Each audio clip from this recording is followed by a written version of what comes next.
The 8th Crunchyroll Anime Awards, held March 2, 2024, saw Jujutsu Kaisen, Season 2, sweep the event.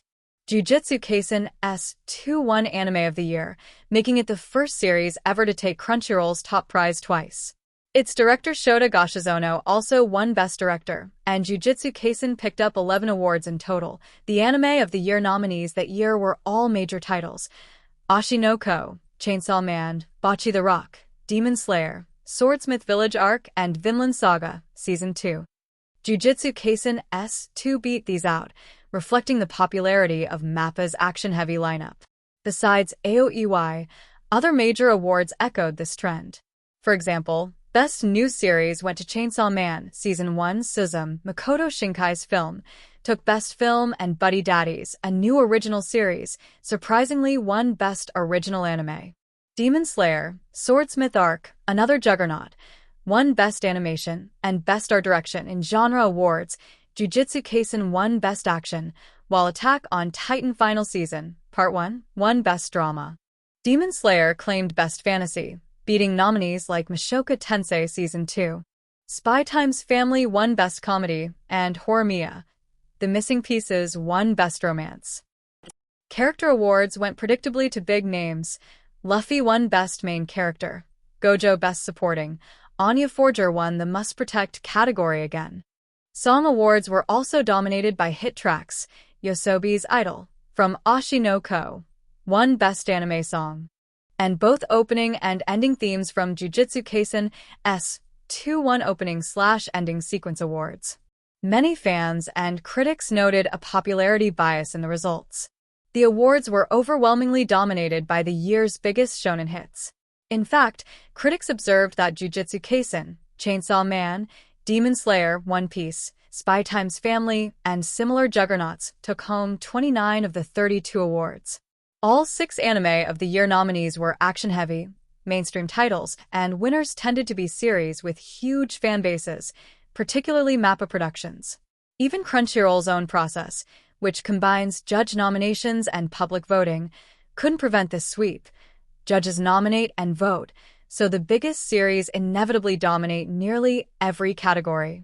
One commentator pointed out that the judges' votes carry far more weight than the public's, turning the awards into more of a popularity contest than a critical poll. The result is that smaller or niche shows rarely break through.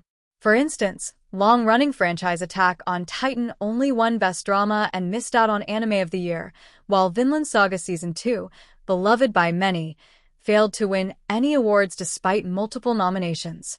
Crunchyroll's eligibility rules also stirred confusion and frustration. They use a fall rollover cutoff.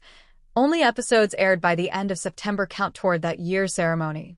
Late-season hits like Frieren, Beyond Journey's End could not be nominated at all until the following year, even though fans felt they overlooked some of the season's finest storytelling.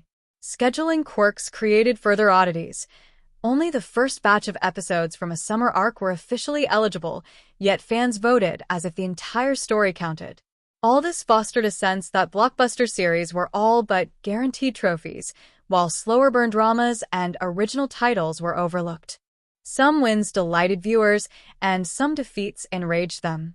Buddy Daddy's Best Original Anime victory came as a surprise against higher-profile competitors. Meanwhile, throwback favorites like Ranking of Kings and Urusei Yatsura lost out to Spy Time's Family in genre categories, underscoring the voters' hunger for new mainstream hits. Fan outcry followed Vinland Saga's shutout in Anime of the Year voting, sparking comments that to have a large fanbase and big action scenes seems more important than quality storytelling. Popular fantasy series such as Mushoku Tensei also fell prey to Demon Slayer's juggernaut momentum. On the flip side, Ashi no Ko's Best Song win thrilled its fans, even if it didn't capture the top series award. On social media, Jujutsu Kaisen fans celebrated vociferously, while many others criticized the results as entirely predictable. Some fans compared the ceremony to a foregone conclusion, complaining that everyone voted as if the entire season counted, and lamenting how voting cutoffs were handled. Transparency concerns bubbled up as well.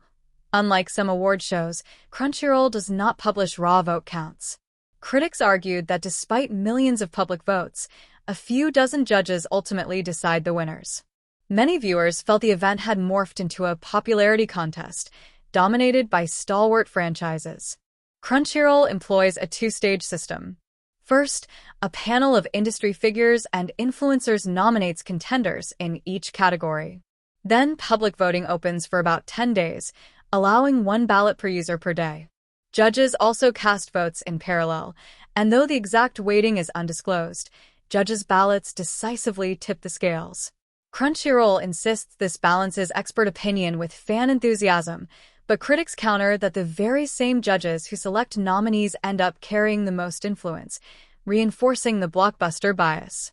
For now, Crunchyroll's Anime Awards remain a high-profile spectacle, but one that many fans view more as a fan-favorite showcase than a rigorous celebration of artistic achievement.